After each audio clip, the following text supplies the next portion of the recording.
Now, tonight we are joined by two guests. Yes, the first is an all-singing, all-dancing Saturday night dreammaker. The second is an immortal alien-chasing captain from the 51st century. Yep, two guests, but only one man. Who else could it be but John Barrowman? Now,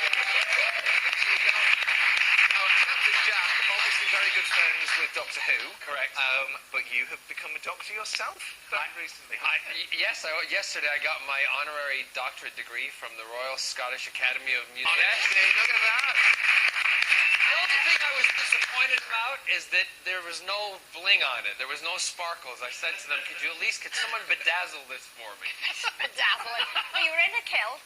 My son. I didn't send, the picture of me showing my aunt and uncle that I was true commando underneath. Okay. Yeah. Anyway, you're going to love this, John, because later on we're going to be talking to Math Supremo, Marcus de Sortoy. Okay, to prepare for it, we've got a challenge for you at home. In this jar, right, well, the question is how many jelly beans are in this jar? We need your help. Have a good look. See, we've been told that if we take an average of all the guesses that you at home send in, we'll get within a whisker of the correct answer. Now, do we believe that this can happen? Because this seems incredible, doesn't it? It's great. What if I eat them? That'll spoil it. If I take a big handful. But I think we can do this, Britain. I really do. So send in your guess to the one show at bbc.co.uk and we will use as many guesses as we can count by the end of the show. Dave is poised and ready with his abacus. This is going to be the hardest sum you've ever done, Dave, but good luck with it, my friend. You seem stressed already, isn't he? Right then, fuel bills. Now, they may not be such a worry in the height of summer, but it looks like more consumers could soon be facing massive price hikes, which will really start to bite come the autumn. Thankfully, we have got the best bloke to turn to when it comes to good energy price advice. Never mind Torchwood, we've got Littlewood. There he is. Big news today that lots of people are described as being in fuel poverty. Now, I know. What exactly is fuel poverty? Well, we used to always associate that with just pensioners. Yeah. But of course, what's happening now is obviously with the recession, and there's a lot of people who are actually in that category. Now, what's defined as fuel poverty is when you're spending more than 10% of your income on your energy bills, and all of a sudden then your class is being in fuel poverty.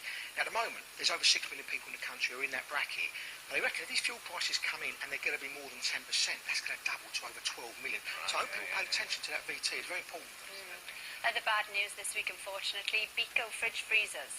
Yeah, we all saw that story last week about the fire in the tower block. A lot of people thought it was My dressing room here. I'm not kidding you, it's the one show. It's Dave! It's a Beco. Scott, check the fridge at home. Now, have you got any consumer problems as well, Dom's here? Because, Dom, you've been delving into more emails. What have people been contacting you Well, about? of course, we report. Super job, yes, as Dom just said. Channel 5 tomorrow night. Perfect stuff. Yeah. And if you need further info about any of the topics tonight, there are links on our website, bbc.co.uk/The1Show. Right, on we go. Both wizards and muggles alike will be getting very excited about the premiere of the final Harry Potter film tomorrow, he says, with wand in hand. Yeah, but tonight we're going to perform some one-show wizardry and send one of the stars of the film back in time so she can tell us all about her childhood in Oxford. Go. Okay, are we all ready? Yeah. Here we go. Old homium reminiscium.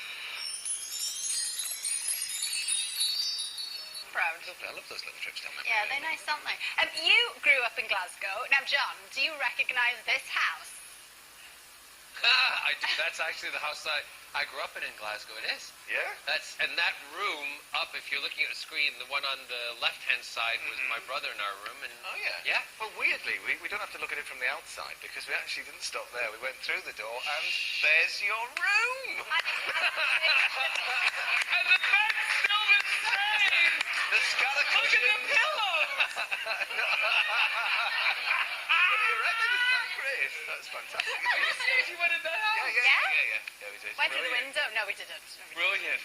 Super stuff. Now then, we'll move on to tonight's The Night Starts. Yes. Saturday, Correct. 7 it's back. It's such a feel-good show, but what is it that you love doing about it so much? Well, the thing that I love about it, and the thing that my business partner Gavin and I got together and we talked to the BBC about, the reason I wanted to do it, and this is going to sound really cheesy, but it's the absolute truth. I'm someone who's living the dreams that I always dreamt about as a kid when I grew up in that sparkly bedroom. And I always wanted to do something. You know, I wanted to be an entertainer. I wanted to be in show business. Yeah. I wanted to give something back now. I wanted to do something good for people out there who have made my dreams come true. Yeah. So this is the perfect show. And it's such a fantastic thing to be able to do it, to see the expression on people's faces, to see that they're living out that dream. We're not out to make stars. We're to give them that moment in time that they've always dreamt about their entire life. And it's an absolute joy to do it. Yeah, you do a lot of it in disguise, John. Has anybody ever recognized you? They have. We actually, this series had one hit where I was disguised as a tour guide, and I thought I was brilliantly disguised in a wig and everything, and the person that we call the hit, they walked up the staircase of the double-decker bus, and I did try to put on a phony accent, and she turned and she went, "Oh, it's John Barrowman." 8 days of planning. Brilliant. You know, hair and makeup didn't work, but we had to play the truth of that I was discovered. Well, yeah, fair enough, but it gives a twist to the series. It does, of course. And you've got some celebrity faces helping you out this We time. do. Now then, see if you at home can guess who this is playing a radio clip. Do you think that the coastline and beaches are windier now than what they used to be? Oh, Mr. Richards, the coastlines and beaches, are they more windier now? Have you noticed more wind? Hang on, yeah, we'll be right back. I tell you what, it's the weather, it's coming in. 2 seconds, we'll be right back on BBC Radio York. Mr. Richards. I felt so awful doing that to him. I really did, because he was up to talk about his charity work and history. I mean, he's such an Elvis fan. The worst thing is that when you, and I try to tell everybody who goes into, you know, do the hits, because we have some celebrity guest faces doing some hits for us now. They don't know that you're coming in to do this. So, and they don't know that you're going to surprise them. So they totally believe that you are somebody else. And you still feel really bad, and you're really worried about it. You were really nervous. Oh, yeah, really nervous, really nervous. But you did a really nice job. Brilliant job. But I'll tell man, you what, yeah, so funny. But you are, I mean, such a busy man at the moment. Torchwood returns. Correct. Thursday. It returns on Thursday, July 14th, and an event will happen to planet Earth where no one will die. And it's called Miracle Day. It's called Miracle Day. Yeah. It sounds like a miracle, but it's not really. You know, a lot of bad things come out of that, and it's how we as a society deal with it. It's very dark, and if you're into the whole Torchwood thing and you love Torchwood, on Radio 4, on Monday, Tuesday, and Wednesday, there are 3 brand new radio plays prior to the event on Thursday. It's a build-up. Yes, it's a build-up. Brilliant. They're nothing to do with the event on Thursday, but you get a kind of a week of Torchwood. Brilliant. Thanks, John, for the minute. Now then, yesterday we spoke about the allegations that a private investigator working for the News of the World hacked into murder victims' phones. Today, David Cameron promised to set up a public inquiry into the affair, and momentum is growing behind an online campaign to boycott the paper. Yeah, we went our shelf this Sunday.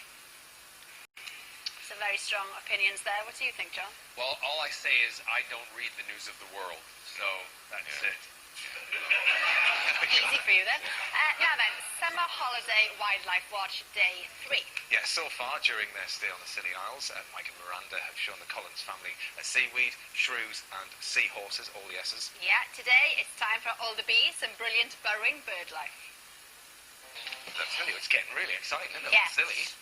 Now then, earlier we asked you to guess how many jelly beans were in this jar here. Here to tell us what it's all about is Professor of Mathematics, Marcus de Soto. Marcus, the beans feature in your new project called The Code. So tell us what The Code is all about. The Code's my new series for BBC Two, which is going to start at the end of this month, and it's all about mathematics. Mathematics is the code which underpins nature, and we can understand why nature makes things the way it does. By doing that, we can actually build the technological world around us. So everything depends on maths, even in Torchwood, I guess. Yeah. Sure. Sure. He's not so sure, actually. I bet you've got some mathematicians in Torchwood. Now, the idea is, Marcus, you want the public to get involved with this, and they can help out with a massive treasure hunt. Exactly. We want it to be an active experience. So we've got this treasure hunt where there's going to be an amazing prize which one person's going to win if they can solve all the puzzles that we've set them. And to warm people up, we've got a little challenge, which is to find prime numbers amongst our environment. So, Okay, we just stop there a second. Now, you are an honorary doctor now, Dr. John Barrowman. So what is a prime number? We all know, by the way. Do you? I sing and dance. Something to do with division. Yeah, fair enough. Yeah, good. Yeah. Good. yeah. So a prime number is a number which is only divisible by itself and 1. They're the building blocks of mathematics. Exactly. Yeah, he did. That's what they thought was earlier Oh, on. great, you've got some Yeah, already. 17 and a 53. Excellent. I've got 3 because one of the muffins have been eaten. Right. So what about 1,753? Is that a Well, problem? we'll have to check. We should ask. It is a Actually, the man who Yeah, would know It is is a problem. Dave and his applicants, because it's time for the results of this experiment. Now, how should it work, really? Well, people probably, their guesses are wildly off in either direction, but if Yeah. you take the average, it's amazing. The wisdom of the crowds will get us pretty close to the number of jelly beans in this jar, I hope. I can't believe this. I can't believe this. Okay. Shall we bring in the man with the Yeah, results? Dave, bring the results in. On Dave. This is all very exciting. What did the one-show viewers say? Okay. You out there said that there were 3,653 beans in the jar. What is the correct answer of how many beans are in the jar? John. The actual number of beans in the jar is 4,000. 857 off. There you go for your prime number. That's all Well, for it was tonight. fun. Yes. Yeah. Marcus, John, thanks ever so much.